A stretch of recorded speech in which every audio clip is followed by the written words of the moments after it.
আমার প্রিয় মাধ্যমিক পরীক্ষার্থী বন্ধুরা, এবিটিএ টেস্ট পেপার 2024-25 থেকে বাংলার ব্যাকরণ প্রশ্ন এবং উত্তর নিয়ে হাজির হয়েছি আমি। আজকে তোমাদের সামনে আমি 796, 835, 855, 877 এবং 896 পেজের যে ব্যাকরণগুলি রয়েছে তার উত্তর তোমাদের কাছে পৌঁছে দেবো। চলো দেরি না করে দেখে নিই আজকের ব্যাকরণের মূল্যবান ক্লাসটি এবিটিএ টেস্ট পেপার থেকে। দেখো, প্রথম প্রশ্ন 2.4.1 ব্যাসবাক্য কথাটিতে ব্যাস কথার অর্থ কি?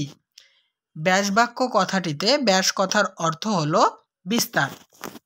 নেক্সট প্রশ্ন, নির্দেশক ও বিভক্তির বাক্যযোগে উদাহরণ দাও। উত্তর দেখো, গাছটি বড় হয়েছে, এখানে টি হলো নির্দেশক। পরের উত্তর, তিলে তেল হয়, তিলের তলায় দাগ, এটি অপাদান কারকে এ বিভক্তি। পরের প্রশ্ন, সমধাতুজ করণের উদাহরণ দাও। কি কাঁদনে কাঁদিছে সে, কাঁদনের তলায় দাগ। পরের প্রশ্ন, উপবন ব্যাসবাক্য নির্ণয় করো। বনের সদৃশ, তাকে বলবো উপবন। আবার ক্ষুদ্র বন, তাকেও উপবন বলা হয়। ঠিক আছে, অবৈভাব সমাসের দৃষ্টান্ত এটি। নেক্সট 2.4.5 ছেলেরা ফুটবল খেলে, চিহ্নিত পদটির কারক বিভক্তি নির্ণয় করো। এক্ষেত্রে দেখো, তোমরা যদি ফুটবলের তলায় দাগ আছে, তোমরা যদি বলো যে ছেলেরা কি খেলে, কি দিয়ে প্রশ্ন করলে কর্মকারক হয়, তো এটা কিন্তু কর্মকারক হবে না, যেহেতু ফুটবল একটা খেলার নাম। ঠিক আছে, ফুটবল দিয়ে খেলে, তাই এটি হবে করণ কারকে শূন্য বিভক্তি। ঠিক আছে, কর্মকারক বেশিরভাগ ছেলেমেয়েরা ভুল করবে, এটা করণ কারক হবে। 2.4.6 আমি মাঠে গিয়ে ফুটবল, এখানে বাক্য নির্মাণের কোন শর্ত লঙ্ঘিত হয়েছে? এখানে বাক্য নির্মাণের আকাঙ্ক্ষা শর্তটি লঙ্ঘিত হয়েছে। জেনে নেব 2.4.7 দাগের প্রশ্ন উত্তর। দেখো, ভাববাচ্য নির্মাণে বাক্যের কোন উপাদানের প্রাধান্য থাকে? ভাববাচ্য নির্মাণে ভাব অর্থাৎ ক্রিয়াপদের প্রাধান্য থাকে। নেক্সট, 50 টাকার বেশি চাঁদা দিতে পারবো না, বাক্যটিকে সদর্থক বাক্যে রূপান্তরিত করো, অর্থাৎ হ্যাঁ সূচক বাক্যে রূপান্তরিত করতে হবে। 50 টাকার বেশি চাঁদা দিতে আমি অপারক। পরের প্রশ্ন, জটিল বাক্যের উদাহরণ দাও। যদি তুমি আসো তবে আমি যাব।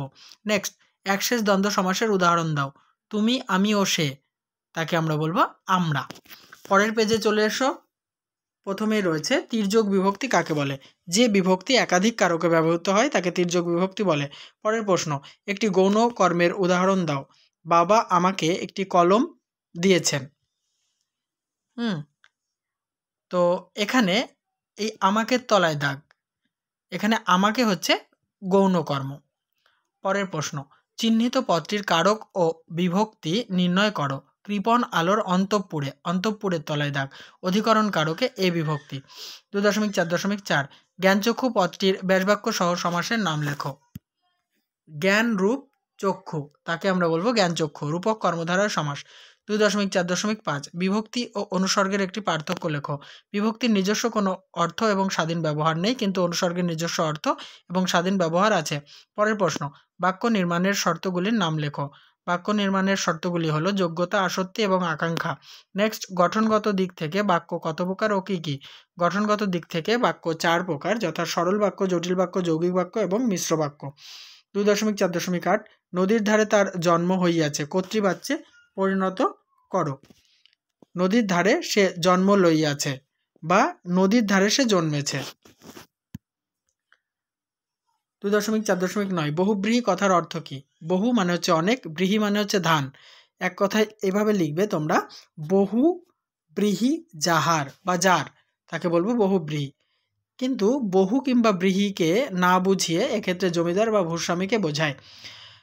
পরের প্রশ্ন, সম্বন্ধ পদ কারক নয় কেন? বাক্যের সম্বন্ধ পদের সঙ্গে ক্রিয়াপদের কোনো সম্পর্ক না থাকায় সম্বন্ধ পদ কারক নয়। নেক্সট পেজে চলে এসো। সমধাতুজ কর্মের উদাহরণ দাও। সে কি খেলা খেললো, খেলার তলায় দাগ। নেক্সট, সম্বন্ধ পদ কারক নয় কেন? বাক্যে ক্রিয়াপদের সঙ্গে সম্বন্ধ পদের কোনো সম্পর্ক থাকে না, তাই সম্বন্ধ পদ কারক নয়। 2.4.3 তিল, ত্রিফলা, শিমুল ছালা, ত্রিফলার তলায় দাগ, চিহ্নিত পদটির সমাস নির্ণয় করো। ত্রি মানে হচ্ছে 3, ফলের সমাহার, তাকে বলবো ত্রিফলা, এটা সমাহার দ্বিগু। নেক্সট, উপমিত ও উপমান কর্মধারয় সমাসের পার্থক্য নিরূপণ করো। উত্তরটি দেখে নাও। উপমান কর্মধারয় সমাসে উপমানই প্রধান, উপমেয় উহ্য থাকে, আর উপমিত কর্মধারয় সমাসে উপমেয়ই প্রধান এবং উপমান ও উপমেয় ভেদের আভাস থাকে। নেক্সট, হোম টাস্ক করা হয়ে ওঠেনি জটিল বাক্যে রূপান্তর করো। যা করা হয়ে ওঠেনি তা হোম টাস্ক। নেক্সট 2.4.6 কর্মকর্তৃবাচ্যের উদাহরণ দাও। ঘন্টা বাজে। পরের প্রশ্ন, আপনাদের সকলের সমবেত চেষ্টার ফলে যদি এই বিপদ থেকে আমরা পরিত্রাণ পাই তাহলে একদিন আপনারা আমার বিচারে বসবেন। এটি কোন বাক্যের উদাহরণ? এটি জটিল বাক্যের উদাহরণ। পরের প্রশ্ন, আমরা কালিও তৈরি করতাম নিজেরাই। কর্মবাচ্যে রূপান্তরিত করো। আমাদের নিজেদের দ্বারা কালিও তৈরি করা হতো। নেক্সট প্রশ্ন 2.4.9 পদাশ্রিত নির্দেশক কাকে বলে?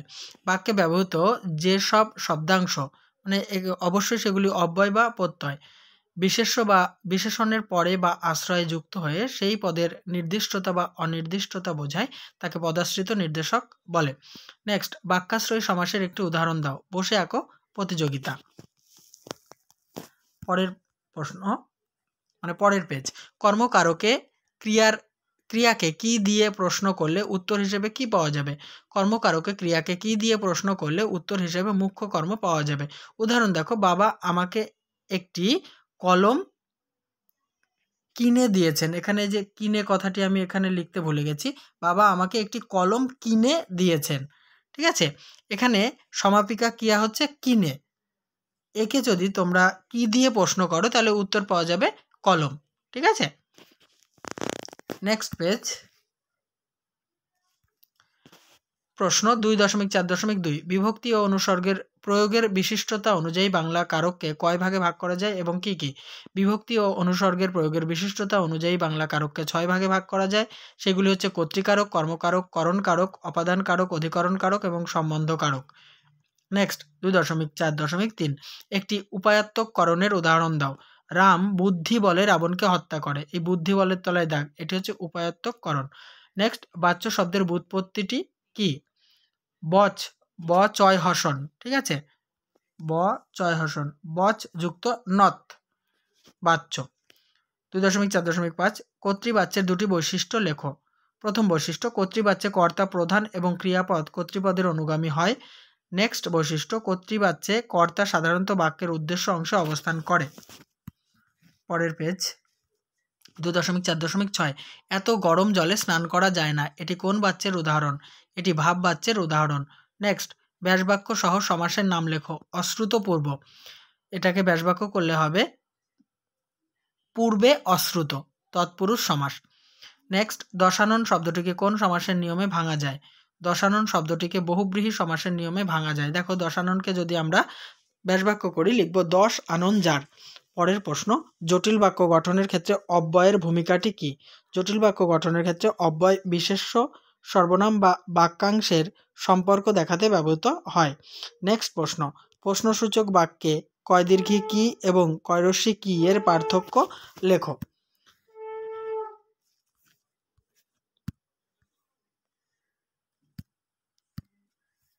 দেখো,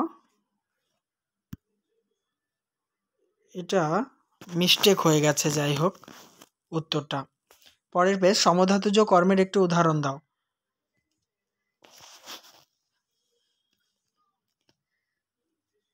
বিজয় কি দৌড় দৌড়লো। ঠিক আছে, 2.4.2 শূন্য বিভক্তি কাকে বলে? যে শব্দ বিভক্তি চিহ্নটি শব্দের সঙ্গে যুক্ত হয়ে শব্দটিকে পদে পরিণত করে কিন্তু নিজে অপ্রকাশিত থাকে তাকে শূন্য বিভক্তি বলে। নেক্সট, ওরা ভয়ে কাঠ হয়ে গেল। চিহ্নিত পদটির কারক ও বিভক্তি উল্লেখ করো। নিমিত্ত কারকে এই বিভক্তি। পরেরটা দেখো, বহুব্রীহি সমাসের বহুব্রীহি কথাটির অর্থ। বহু মানে অনেক, ব্রীহি মানে ধান, যার, বহুব্রীহি। এখানে বহু কিংবা ব্রীহিকে না বুঝিয়ে জমিদার বা ভূস্বামীকে বোঝায়। নেক্সট, সে ভয়ানক দুর্লভ জিনিস। দুর্লভের তলায় দাগ। চিহ্নিত পদটির ব্যাসবাক্য সহ সমাসের নাম লেখো। দুর্লভকে ব্যাসবাক্য করলে হবে সহজলভ্য নয়। এটি না তৎপুরুষ বা নং তৎপুরুষ। নেক্সট, কোন সমাসে পরপদের অর্থ প্রাধান্য পায়? কর্মধারয় সমাসে পরপদের অর্থ প্রাধান্য পায়। 2.4.7 বাক্য নির্মাণের শর্তগুলি কি কি? যোগ্যতা, আসক্তি ও আকাঙ্ক্ষা। পরের প্রশ্ন, ভাববাচ্য কাকে বলে উদাহরণ দাও। যে বাচ্চে ভাব অর্থাৎ ক্রিয়াপদই প্রধান তাকে ভাববাচ্য বলে। উদাহরণ একটু ঘুরে আসা যাক। পরের প্রশ্ন, রহিম বই পড়ে। কর্মবাচ্যে রূপান্তর করো। রহিমের দ্বারা বই পড়া হয়। নেক্সট, জটিল বাক্য কাকে বলে উদাহরণ দাও। যখন একটি প্রধান বাক্যের সঙ্গে এক বা একাধিক খণ্ডবাক্য বা অংশবাক্য যুক্ত হয়ে একটি পূর্ণ বাক্য গঠিত হয় তখন তাকে জটিল বাক্য বলে। উদাহরণ, যদি তুমি যাও তবে রমেন আসবে। তাহলে আমার টেস্ট পেপারের এই সেটটি অর্থাৎ 5টি ব্যাকরণের সেট আমি সমাপ্ত করলাম। নেক্সট পেজ নিয়ে যথাসময়ে হাজির হব। ততক্ষণ আমার ইউটিউব চ্যানেল ফলো করো আর আমার চ্যানেলের প্লেলিস্ট ফলো করো।